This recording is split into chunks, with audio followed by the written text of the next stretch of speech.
Crystal, you have a general program and it has fantastic participation from all parts of the organizations, really, with different locations, job levels, career tenure, etc. Are you able to share a bit more about how this general program works? Absolutely. And I just want to say that I love what you're doing with Black Sarah. It's much needed. And I really love the specificity of it. So I wanted to highlight that before I dig into our general program. So the way our program works, because we are dealing with such a massive number of people, and truth is there are limitations to number of mentors available at any time versus mentees. So we publish our open call, so to speak, for mentors and mentees for a 2 to 3 week span of time on our intranet. Our communications team works with us very closely to craft messaging that will tell a lot about the program, but not get too far into the weeds. We offer a preliminary form to each person to complete to ensure that, depending on their work capacity or responsibilities that they have, the blessing, so to speak, of their manager, that they've been with the company at least 6 months and things of that nature. We also encourage in that questionnaire folks to really take a look at our ERGs. We have 6 ERGs, I believe. And so it's a way to support the employee resource groups as well as to attract people to the program. After that open call closes, then we go ahead and go through our HR screening process. That's just something we've built in to ensure that in no way the program is a distraction from other focal points our employees need to be involved in. From that, and that's about a 1 week turnaround time. From that, we move on to invitation to register on the platform. And I want to step back just a second. When we're doing this open call, it really is for every employee in the organization. The one caveat is when it comes to our mentors at this time, and we're looking to shift this a bit in 24, we do have a job level that we ask folks to meet before being approved to serve as a mentor. That was really just so we could really have a small enough audience to analyze and observe how it worked for mentor versus mentee. We do fully intend on opening that up because we do believe that everyone has something to offer, especially when we're looking skill-based. But for right now, that's how we invite our mentors on.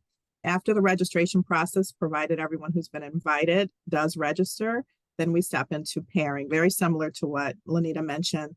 And with pairing, I have to say, Together's platform, based on the algorithm we create and the questionnaires built into the system, really has done a phenomenal job. We've gotten great feedback on people just being excited about who they're paired with. They didn't think it would work. They're like, how did you know this person would be so great for us?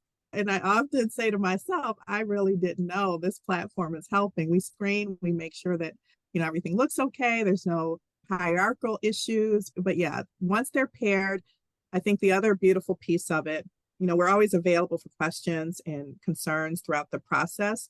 But what's great about it is we do allow our folks the autonomy to feel the program through, to use the tools inside of Together, agendas and those templates and the content, scheduling features. We allow them to do that. And I must say, outside of asking when's the next time we can sign up, folks are really navigating the platform very well. And upon completion of the program for the past almost 2 years now that we've been working with it, for the most part, the excitement and the popularity of the program has grown quite a bit. And I would say, compared to 2021, our success rate with the program, meaning folks didn't need to leave for any reason or what have you, was over 95%.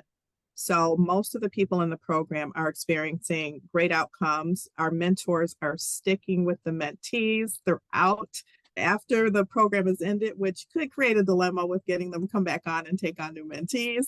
But that's a separate issue. We're really enjoying the growth and look forward to continuing. Fantastic. Really incredible program. And again, kudos to you for organizing this and leading the charge. The results I've seen have been fantastic. We got one question within the Q&A that I think you touched on, but we'll just ask to see if you have anything more to build. But Shannon's wondering, how do you qualify who's going to be a mentor? I think you mentioned Was there anything else that you layered on there? Yeah, actually, it's job level. So what we're looking at, because of course there is a significantly lower number of senior leaders and executives within the organization than everyone else. So when it comes to that experience, we want to make sure we maximize the benefit of those mentors at a specific job level and higher, and make sure that knowledge and what it is they have to share is transferred as soon as and as impactfully as possible. So we look primarily at job level. We do have for our mentors a tenure minimum of 1 year. And that is it. If there's no HR screening issue, we don't screen them too heavily, because we want to use them to transfer that knowledge and to help to build out our leaders for the future.